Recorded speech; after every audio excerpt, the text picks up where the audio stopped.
Intermediate chemistry practical examination qualitative analysis సంబంధించి procedure ఏ విధంగా రాయాలి, దేనికి ఎన్ని మార్క్స్ ఉంటాయి అనే దాని గురించి క్లియర్గా చూసుకుంటే మనకి ఇచ్చిన సాలిడ్కి ఫిజికల్ స్టేట్ మెన్షన్ చేసినందుకు హాఫ్ మార్క్, కలర్ రిప్రజెంట్ చేసినందుకు half mark, action of heat represent చేసినందుకు హాఫ్ మార్క్, ఫ్లేమ్ టెస్ట్ చేసినందుకు హాఫ్ మార్క్ ఇవ్వడం జరుగుతుంది. ఓవరాల్గా మనకి ఇచ్చిన సాల్ట్ని చూసి ఈ వాల్యూస్ మనం అంటే ఈ డీటెయిల్స్ మనం ఫుల్ ఫ్లెడ్జ్గా రిప్రజెంట్ చేయగలిగితే 2 మార్క్స్ రావడం జరుగుతుంది. యానియాన్స్ అనాలిసిస్ చేసేటప్పుడు మనకి మొత్తం ఇంటర్మీడియట్ సిలబస్లో 6 యానియాన్స్ ఉండడం జరిగింది. అందులో first carbonate, acetate, chloride, bromide, nitrate and sulphate. వీటిని మనం అనాలిసిస్ చేసేటప్పుడు test with dilute HCl first మనం మేజర్గా చేయవలసిన టెస్ట్ డైల్యూట్ HClతో రిప్రజెంట్ చేసినప్పుడు కార్బోనేట్ ఉంటే మనకి colourless and odourless carbon dioxide gas అనేది ఎవాల్వ్ అవుతుంది. అంటే ఫస్ట్ డైల్యూట్ HCl తోటే మనకి ఏ అనియాన్ అనేది తెలుస్తుంది. సో అలా కాకుండా డైల్యూట్ HCl యాడ్ చేసినప్పుడు కలర్లెస్ వేపర్స్ వినిగర్ స్మెల్ వస్తే ఏ స్టేట్ కింద రిప్రజెంట్ చేస్తాము. ఈ రెండింటికి కూడా పాజిటివ్ టెస్ట్ రిజల్ట్స్ రాకపోతే మనం మళ్ళీ టెస్ట్ విత్ కాన్సన్ట్రేటెడ్ H2SO4తో టెస్ట్ చేసినప్పుడు క్లోరైడ్, బ్రోమైడ్, నైట్రేట్ అనేది రెస్పాండ్ అవ్వడం జరుగుతుంది. కాన్సన్ట్రేటెడ్ H2SO4 యాడ్ చేసినప్పుడు colourless gas evolved with pungent smell, ఘాటైన వాసనతో కలర్లెస్ గ్యాస్ అని ఎవాల్వ్ అయితే క్లోరైడ్ కింద, ఆ కలర్ రిలీజ్ అయిన గ్యాస్ అనేది బ్రౌన్ వేపర్స్లో ఉంటే బ్రోమైడ్ కింద చెప్పడం జరుగుతుంది. సో అదే టెస్ట్ ట్యూబ్ని అంటే కాన్సన్ట్రేటెడ్ H2SO4 యాడ్ చేసిన H2SO4ని హీట్ చేస్తే రెడ్డిష్ బ్రౌన్ వేపర్స్ వస్తే అందులో నైట్రేట్ ఉన్నట్టు మనం తెలుసుకోవచ్చు. సో ఇన్ని టెస్టులు చేసినా అంటే డైల్యూట్ HCl తోటి కాన్సన్ట్రేటెడ్ H2SO4 టెస్ట్ చేసినా సరే మనకి పాజిటివ్ రిజల్ట్స్ రాకపోతే మనకున్న 5 యానియాన్స్లో పాజిటివ్ రిజల్ట్ రాలేదు. సో ఓవరాల్గా ఉండే యానియాన్ ఏమవుతుందంటే సల్ఫేట్ అవుతుంది. ఈ సల్ఫేట్ ఉన్నట్టు మనం కన్ఫర్మ్ చేసుకుని దీనికి సంబంధించిన కన్ఫర్మేషన్ టెస్ట్ అంటే బేరియం క్లోరైడ్ యాడ్ చేస్తే వైట్ కలర్ బేరియం సల్ఫేట్ అనేది ఫామ్ అవుతుంది. సో ఈ విధంగా మనకి డైల్యూట్ HCl తోటే అండ్ కాన్సన్ట్రేటెడ్ H2SO4తో కూడా ఇచ్చిన యానియాన్ ఏంటనేది ఈజీగా మనం ఐడెంటిఫికేషన్ చేసుకోవచ్చు. యానియాన్ ఐడెంటిఫికేషన్ అయిన తర్వాత దానికి సంబంధించిన కన్ఫర్మేషన్ టెస్టులు చేసుకుంటే యానియాన్ అనేది ఏంటనేది క్లియర్గా ఉంటుంది.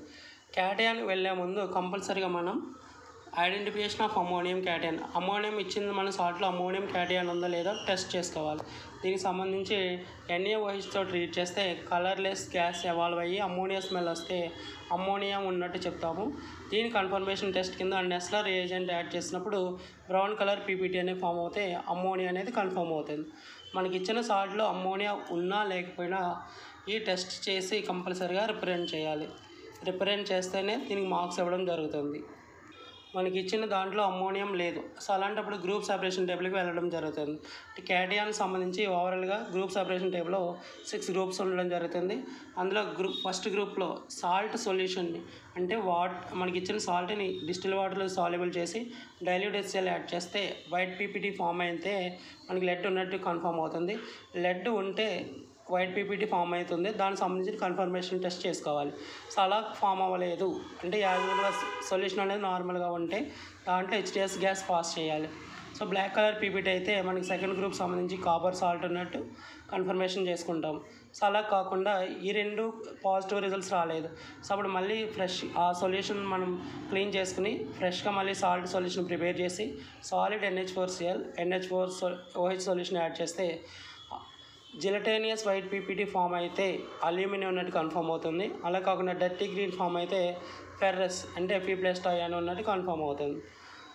సో అలా కాకుండా రెండింటికి పాజిటివ్ రిజల్ట్ రాకుండా ఉంటే నెక్స్ట్ మళ్ళీ HTS గ్యాస్ పాస్ చేస్తే మళ్ళీ ఇందులో మనకి 4th గ్రూప్లో 3 క్యాటయాన్స్ ఉంటాయి. వైట్ PPT ఫామ్ అయితే జింక్ అని, ఫ్లెష్ కలర్ ఫామ్ అయితే మాంగనీస్ కింద, బ్లాక్ PPT ఫామ్ అయితే నికెల్ కింద చెప్తాము. సో ఈ 4th గ్రూప్లో కూడా మనకు పాజిటివ్ రిజల్ట్ రాలేదు. సో మనం మళ్ళీ టెస్ట్ ట్యూబ్ని క్లీన్ చేసుకుని సాల్ట్ సొల్యూషన్ ప్రిపేర్ చేసుకుని solid NH4Cl ammonium hydroxide solution ammonium carbonate add చేస్తే వైట్ PPT ఫామ్ అయితే బేరియం కాల్షియం స్ట్రాన్షియం కానీ ఉంటుంది. సో వీటికి సంబంధించిన కన్ఫర్మేషన్ టెస్టులు మనం చేసుకుని నిర్ధారణ చేసుకుంటాం. దీనికి కూడా రెస్పాండ్ కాకపోతే ఫైనల్గా 6th గ్రూప్లో salt solution solid NH4Cl NH4OH solution sodium hydrogen phosphate add చేస్తే వైట్ కలర్ పీపీటీ ఫామ్ అయితే మెగ్నీషియం ఉందని కన్ఫర్మ్ చేస్తాం. సో మనం మేజర్గా ఈ రియాక్షన్ ఇవన్నీ టెస్ట్లన్నీ చేస్తాం, కానీ జనరల్గా మనకి థర్డ్ గ్రూప్లో అల్యూమినియం వచ్చేస్తే అల్యూమినియం ప్రెజెంట్ అని చెప్పి 4th, 5th, 6th గ్రూప్స్ మన ఎగ్జామ్లో రాయకపోవడం అనేది జరుగుతుంది. సో అలా చేస్తే మనకి మార్క్స్ అనేది లూజ్ అవ్వడం జరుగుతుంది. మనకి ఏ ఫస్ట్ గ్రూప్ కానీ సెకండ్ గ్రూప్ కేటగిరీ దగ్గర ఆగిపోతే మిగతా వాటిని కూడా రిప్రజెంట్ చేసి అవి ఆబ్సెంట్ అని రాయాలి. అంటే థర్డ్ గ్రూప్ మీకు అల్యూమినియం వచ్చింది, 4th గ్రూప్లో ఈ డీటెయిల్స్ రాసి zinc is absent, manganese absent, nickel is absent అని రాస్తారు. సో అంటే ఓవరాల్గా గ్రూప్ సెపరేషన్ టేబుల్కి 2 మార్క్స్ ఇవ్వడం జరుగుతుంది. ఒకవేళ అమ్మోనియా కానీ వచ్చేస్తే ఈ గ్రూప్ సెపరేషన్ టేబుల్లో మొత్తం క్యాటయాన్స్ అన్ని కూడా ఆబ్సెంట్ అని రాయాలి. అమ్మోనియా వచ్చిందని టేబుల్ రాయడం మానేస్తారు. సో అలా చేస్తే మన మార్క్స్ లూజ్ అవ్వడం జరుగుతుంది. ఫైనల్గా రిపోర్ట్లో మనకి వచ్చిన యానియాను క్యాటయాన్ రిప్రజెంట్ చేసి కంప్లీట్ చేయడం జరుగుతుంది.